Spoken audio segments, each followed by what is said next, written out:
Il y a deux enjeux qui sont, à mon avis, complètement centraux sur l'avenir des coopératives d'activité et d'emploi. C'est d'une part la question de la gouvernance. Vers quel type de gouvernance on va? Aujourd'hui, dans les coopératives d'activité, il y a encore une prédominance des équipes permanentes, voire même des fondateurs parfois. Et on arrive sur une nouvelle génération de coopératives d'activité où les entrepreneurs salariés et associés sont devenus majoritaires. Donc ça pose la question de que fait-on de cet objet coopératif d'activité et d'emploi quand on a une majorité des associés qui sont devenus des entrepreneurs salariés associés.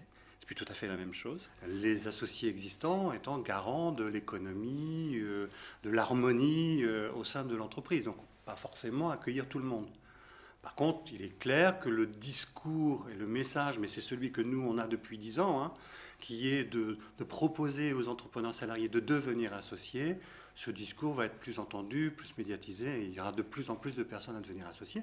Et c'est très bien, parce que ça contribue de façon forte à l'équilibre économique des coopératives d'activité. Plus les coopératives d'activité et d'emploi auront des associés, plus leur modèle économique sera stabilisé. Donc ça, c'est vraiment le premier thème important. Et en même temps, le deuxième thème qui est l'essor du numérique, l'arrivée d'une nouvelle génération de porteurs de projets, l'arrivée de nouvelles propositions sur le marché global de l'accompagnement à la création d'activités, les espaces de coworking, l'économie collaborative, etc., impactent forcément notre métier, y compris même d'ailleurs dans les manières pédagogiques, dans les façons d'accompagner les entrepreneurs salariés. Il faut qu'on se réinterroge, qu'on s'adapte. Comme dirait Jean Viard, il faut passer pas au-dessus, hein, il faut avoir un temps d'avance plutôt qu'un temps de retard. Donc ces deux enjeux-là me paraissent très, très importants.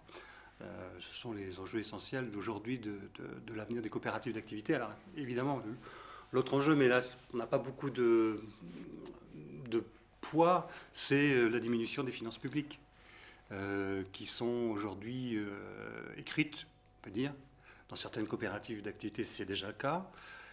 Dans d'autres coopératives d'activité, les financements publics ne vont pas diminuer, voire même vont augmenter, parce qu'elles ont un positionnement un petit peu différent. Elles ont montré leur utilité sociale sur le territoire.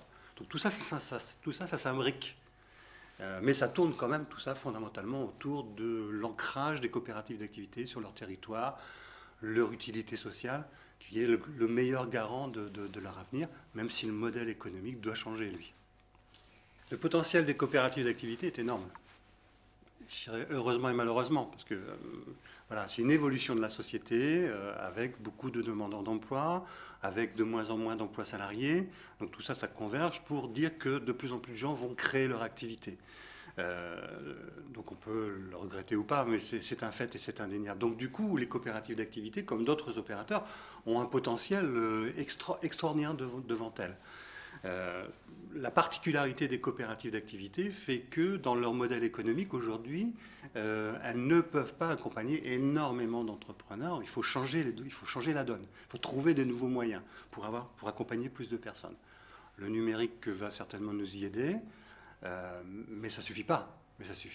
Il faudrait que l'État prenne conscience qu'effectivement il y a une évolution extraordinaire de l'emploi, du travail dans notre société, et que plutôt que de laisser aller prendre des risques insensés un tas de personnes dans un statut aussi précaire que l'auto-entrepreneuriat, par exemple, il faudrait que l'État investisse de manière forte, lourde, conséquente et volontariste sur les coopératives d'activité pour qu'on puisse accueillir un maximum de personnes, les accompagner, les former, les sécuriser, mutualiser, et puis développer finalement une nouvelle économie de TPE qui a vraiment besoin de se restaurer.